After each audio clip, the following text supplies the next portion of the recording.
جی تو مطلب اس میں سید فیملی سے لڑکی ہے. جی تو اصل میں ان کے جو فیملی والے ہیں وہ جو ہے نا اس پہ پریشر ڈالتے ہیں کہ نہیں مطلب ان کو چھوڑ جائے. تو دوسری بات یہ کہ ان کے ساتھ یہاں پر ایک دوسرا امام ہے، اس کے ساتھ بھی بات ہوئی ہے میری. جی تو وہ بھی یہ کہہ رہے، انفیکٹ وہ اس وقت میرا بچہ تھا، وہ مطلب ماں کے پیٹ میں تھا. جی تو اس نے یہاں تک بھی کیا کہ ان لوگوں نے کہا کہ بے شک بچہ کو گرا دیا جائے. اور میرا بھی ایک بچہ 1 سال کا ہونے والا ہے. جی تو ماشاء یہ کہ میں مطلب سید فیملی سے نہیں ہوں.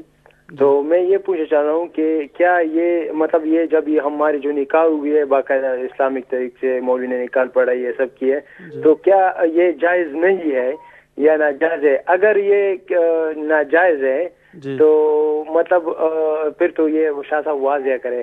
اور اگر یہ جائز ہیں تو پھر ان کی فیملی کو کیسے کنونس کیا جائے کہ دیکھو یہ چیز غلط ہے اور بے بنیاد ہے. لو تو پلیز اس کے بارے میں جو ہے نا تو کیونکہ یہ ایک چیز اگر واضح نہ ہو جائے تو یہ اختلافات بہت سے لوگوں میں پڑے گی اور ان پہ اسلامی اور باقی جو ہے لوگوں کے درمیان اختلافات پیدا ہوں گے اس چیز سے. تو جی پلیز شاہ صاحب کو یہ ریکویسٹ ہے کہ ان پہ ذرا، اس سے پہلے بھی تھوڑی بات کی اس نے لیکن وہ کلیئر طریقے سے نہیں ہوئی. جیسے ان لوگوں نے کہا کہ حضرت عمر فاروق سے بیٹی ہوئی، حضرت محمد صلی اللہ علیہ وسلم کی بیٹی کی نکاح ہوئی تھی. تو میں یہ کہنا چاہتا ہوں کہ ابھی میں نے شادی کی ہے، میں سید فیملی سے نہیں ہوں، تو کیا یہ میرے لیے مطلب یہ غلط ہے یا صحیح ہے؟ جی اور ٹھیک ہے. ان کی فیملی مطلب یہ کہ جیسے ان لوگوں نے ایک قرآن شریف کی صورت حجرات سے ان لوگوں نے حوالہ دیا، میرے کو تھوڑا بہت قرآن شریف کا میں بھی ترجمے سے پڑھ رہا ہوں جی اور وہ بھی تھوڑا سا اسٹڈی کر رہا ہوں اسلام کے بارے میں. جی تو جیسے انہوں نے حوالہ صورت حجرات دیا ہوا ہے کہ جہاں وہاں پر اللہ کے جو نسبت تقوی دار انسان اگر کوئی پرہیزگار ہوگا تو وہی تقوی رکھتا ہوگا. تو جی جی تو جی پلیز ان بات کو تھوڑا واضح کیجیے. اور ان کی فیملی کو میں کیسے کنونس کروں اس بات پہ جی کہ وہ ٹھیک ہے. دیکھو اللہ نے فرمایا جی قرآن ٹھیک شریف ہے میں. ٹھیک تو ہے انشاءاللہ ضرور آپ کے سوال پر بات ہوگی. ہمارے ساتھ رہیے گا. پروگرام میں تشریف لانے کا شکریہ. تو حضرت اگلا ہمارا سوال مسز ناصر صاحبہ کا ہے برمنگھم سے، اور انہوں نے پوچھا کہ اہل حدیث اور دیوبندی میں کیا فرق ہے؟ بسم اللہ الرحمن الرحیم. مسز ناصر صاحبہ کا سوال ہے کہ اہل حدیث اور دیوبندی میں کیا فرق ہے. تو اہل حدیث ہمارے جو ملک میں یا ہمارے اسلامی معاشرہ میں مختلف جو فرقے بن گئے، اور اس میں کئی لوگ تو خیر معاذ اللہ اصول کے منکر ہوئے اور اصول کے منکر ہو کے بہت دور جا پڑے. ان میں ایک فرقہ جو ہے وہ اپنے آپ کو اہل حدیث کہلاتا ہے. حالانکہ اہل حدیث کا مطلب حدیث والے، تو پرانے دور میں اس فرقے کا کوئی وجود نہیں تھا. اہل حدیث کا مطلب تھا حدیث کی خدمت کرنے والے علماء، جیسے اہل صرف، اہل نحو، اہل لغت، جی جی اہل تفسیر. تو اس طرح اہل حدیث تو وہ علماء ماہرین ہیں جو کہ حدیث پاک کا علم رکھتے ہیں یا حدیث پاک کی ترویج و اشاعت کے لیے کام کرتے ہیں. کسی مسلک کی بنیاد اس پر نہیں تھی. اس کی تاریخ زیادہ سے زیادہ کوئی 100 سال سے زیادہ، یعنی 100 سال ہونے آیا ہے. یعنی برطانیہ کا جب تسلط تھا ہندوستان پر، تو اس دور میں مولوی محمد حسین بٹالوی نے یہ درخواست داخل کی ملکہ کے سامنے، وہاں جو لارڈ تھے، ان کے وائسرائے تھے، ان کے سامنے، کہ ہمیں لوگ وہابی کہتے ہیں اور ہم اس بات عنوان سے تنگ ہیں، لہٰذا آپ ہمیں اہل حدیث کا جو ہے نا ٹائٹل وہ دے دیں، نام دے دیں. تو یہ مولوی محمد حسین بٹالوی جو ہے، ان کی کوششوں سے وائسرائے نے ان کی ڈیمانڈ پر، مانگنے پر ان کو یہ ٹائٹل دیا تھا اہل حدیث کا. یعنی ایک فرقے کا نام اور ایک مسلک کی جو بنیاد ہے، یہ ابتداءً جو ہے وائسرائے نے اپنی سند کے ساتھ یہ نام ان کو دیا ہے.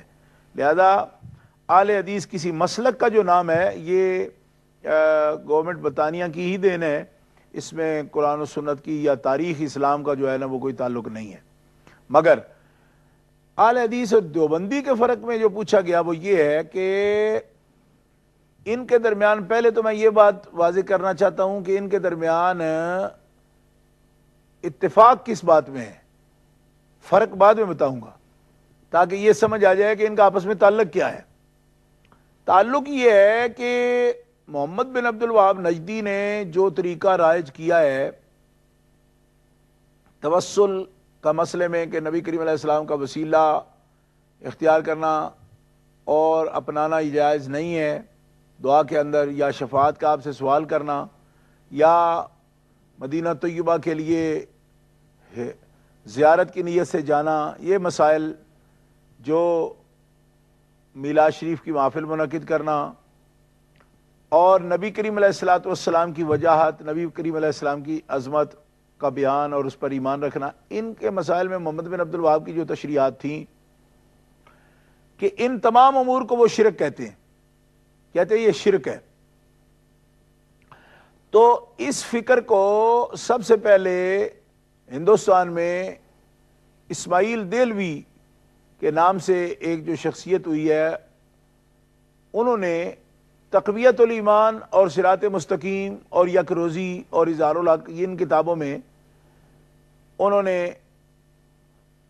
ان کے گروہ نے، انہوں نے کہنے کا یہ مطلب ہے کہ اس نے اور اس کے گروہ نے اس فکر کو اردو میں پیش کیا، اور اسماعیل دہلوی اور اس کے جو شیخ سید احمد رائے بریلوی کہتے ہیں، تو ان کی جو فکر تھی یہ محمد بن عبد الوہاب نجدی کی فکر کا چربہ تھی، اور انہوں نے اردو میں اس کو ٹرانسلیٹ کیا۔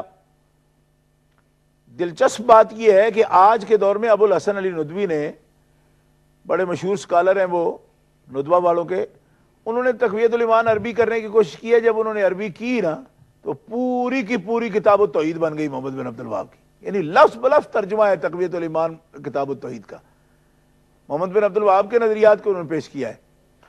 اچھا، اسماعیل دہلوی کو اپنا بزرگ ماننے میں دیوبندی اور غیر مقلد دونوں متفق ہیں، یعنی نبی پاک علیہ السلام کی عظمت کا انکار کا جو مسئلہ ہے نا، اس میں اہل حدیثوں کو اور دیوبندیوں کو کوئی آپس میں فرق نہیں، وہ دونوں متفقہ طور پر اسماعیل دہلوی کو اپنا مقتدا مانتے ہیں۔ البتہ مسز ناصر صاحبہ نے جو یہ پوچھا کہ ان کے درمیان فرق کیا ہے، فرق بظاہر جو دیکھنے میں نظر آتا ہے وہ یہ ہے، حضرت فرق سے پہلے ایک کال لے لیں۔ جی لے لیں جی، ہمارے ساتھ محترم حافظ عبد الرحمان صاحب ہیں برمنگھم سے۔ السلام علیکم۔ وعلیکم السلام ورحمۃ اللہ۔ حضرت جی علامہ صابری صاحب جی اور حضرت قبلہ شاہ صاحب، آپ دونوں کی خدمت عالیہ میں سلام عرض ہے۔ وعلیکم السلام۔ حضور، تھوڑی دیر پہلے ایک چینل پر ایک بات ہو رہی تھی بڑے سخت ترین الفاظ میں، اس بارے میں کوئی دو چھوٹے چھوٹے گزارشات ہیں، سوال ہیں۔ جی، پہلی بات یہ ہے کہ شیعوں کے ایک بہت بڑے عالم ملا باقر مجلسی کی کتاب حق الیقین میں ایک روایت درج ہے کہ سیدہ فاطمہ رضی اللہ تعالی عنہا نے حضرت مولا علی شیر خدا رضی اللہ عنہ لڑائی کی، اور حضرت فاطمہ نے آپ سے سخت کلامی کی، یعنی نعوذ باللہ آپ کی بے حد بے عزتی کی، جس کا وہ انکار۔ جی جی جی حضرت آپ فرما رہے تھے کہ ان کا فرق۔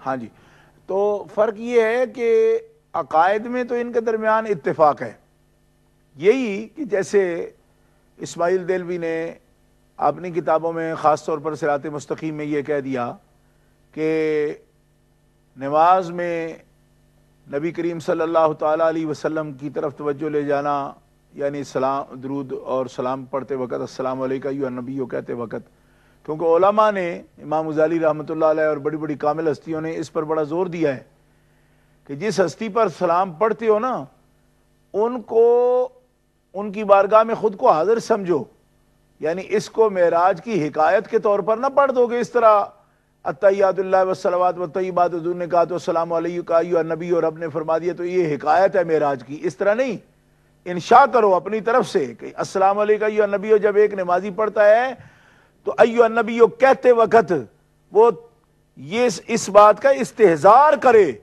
کہ میں اس وقت اپنے آقا و مولا امام الانبیاء کی بارگاہ رشک اشک عرش میں حاضر ہوں، حضور سلام سن رہے ہیں اور میں سلام پیش کر رہا ہوں، یہ حاضر کرے۔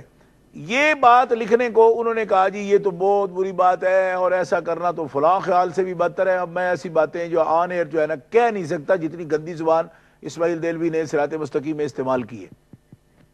اچھا اب اس کا جو ہے نا ڈیفنس وہ برابر دیوبندی بھی کر رہے ہیں, یعنی اس گند سے وہ اپنے آپ کو بری نہیں کرتے, حالانکہ بڑے بڑے ذمہ دار لوگ ہیں ان میں, اور بڑے روادار اور بڑے جناب پڑھے لکھے اور بڑے جناب اپنے آپ بڑی اونچی ادبی دنیا میں بسنے والے, مگر ایسی بات سے دونوں فرقے اس کو جو ہے نا کیا کرتے ہیں, ڈیفینڈ کرتے ہیں. جی انہوں نے کہا ہے اس میں بے ادبی نہیں ہے.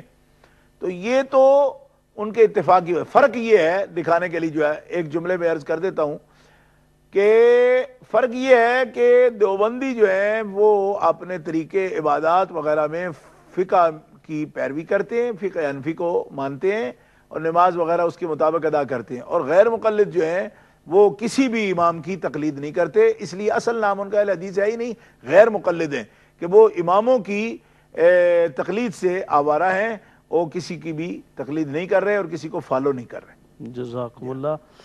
ناظرین ہمارے پاس وقفہ کا وقت ہوا چاہتا ہے, وقفہ کے لیے اجازت دیجیے, دوبارہ آپ کی خدمت میں حاضر ہوتے ہیں.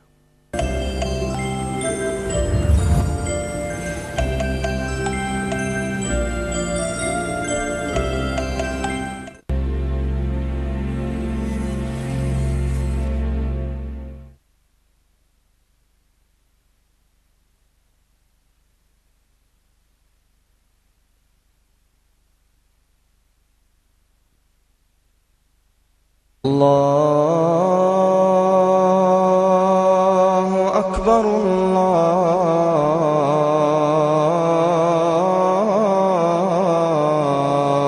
اکبر. اللہ پر گفتگو ہو رہی تھی. حضرت اگلا ہمارا سوال جو انہی کا ہی ہے, فجر اور مغرب کی سنتوں کے بارے میں انہوں نے پوچھا کہ ان میں جو صورتیں پڑھی جاتی ہیں کیا اس میں کوئی خاص طریقہ ہے یا خاص صورتیں ہیں جن کا زیادہ ثواب ہے یا زیادہ ان کا پڑھنا مناسب ہے؟ بسم اللہ الرحمن الرحیم.